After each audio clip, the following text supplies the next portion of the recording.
Maxine, let's talk about video interviewing. We've had other talks about this, but if we could summarize for our audience, those who've been on them or soon will be, hopefully, and sadly in this time, this is where we are. So give us the 411 and how to do that well. Sure. There are the elements, as Sandra mentioned earlier, that you can control, and there are the elements that you can't control. And as I set out at the beginning of this hour, you think about the nonverbals you can control, the tonal aspects you can control, the verbal aspects you can control, and also the environment that you're in. So it's important just to choreograph where you're going to be using the space that you're talking with somebody about. And that's something you should really spend some time on. A lot of information in the last few weeks has been coming out about this.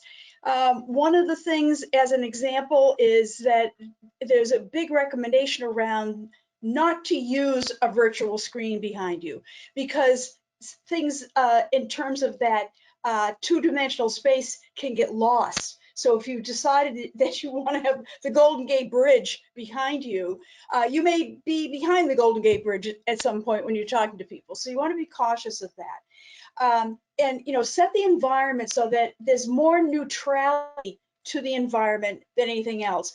We all are finding ourselves watching different programs right now. We're noticing that people, CNN, Fox, MSNBC, no matter who you are watching, you say, wow, I didn't know that her hairstyle looked like that. Well, yeah, she's not doing it. No one is doing her hair anymore. She's doing it herself. So I have the same pay problem, by attention. the way. We all do, right?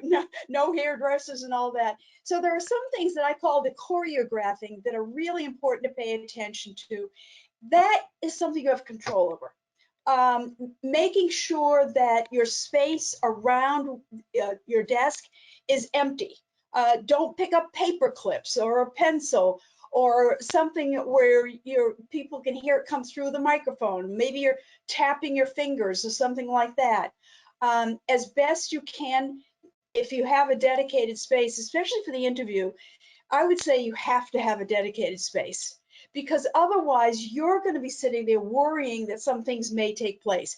Your phone might ring, the dog may bark, things of that, those kinds of things that can happen. Those are actually things that you decide to take control over so that you have the best possible image when you're on the phone, on your interview. In terms of how to sit in an interview, always have both feet. Now this may sound, very tactical, but it is. Have both feet flat on the floor so that you don't look like this. Don't lean to one side. Don't lean back. Leaning back can convey two images to the person watching you. Leaning back can convey that you're arrogant because you might have your arms crossed, or too casual. So you can it can swing from one side to the other. The best thing to do is to sit up, look in the camera, make sure you can see your shoulders, see your hands. I see that Sandra has more of her body showing. Some of us have a little less. That's okay. Just make sure everything is squared off in such a way that it's not distracting. So you want to make sure that you're giving the ability for you to come across in the best three-dimensional way that's possible. And those elements will help bring the energy. Again, as I said before, make sure you're using gestures. Don't sit like a robot, because your voice will automatically go to monotone. And the minute it goes to monotone, the person watching you is having a hard time engaging. The human brain is trying to engage with something that's two-dimensional, and it's a lot of work. So it's your job to make it less work. You don't want that person who's interviewing you to have to work at seeing you, hearing you, understanding your tone, whether you really care about what you're talking about, whether you really want to interact with that person, the passion you may have about coming to work for that environment. It's your responsibility to think about yourself as being on stage and engaging with my audience. They're sitting back, but you're not. Terrific. Thank you. Harriet, Maxine's a let's genius. move forward. I'm sorry? Maxine's a genius. I second that emotion.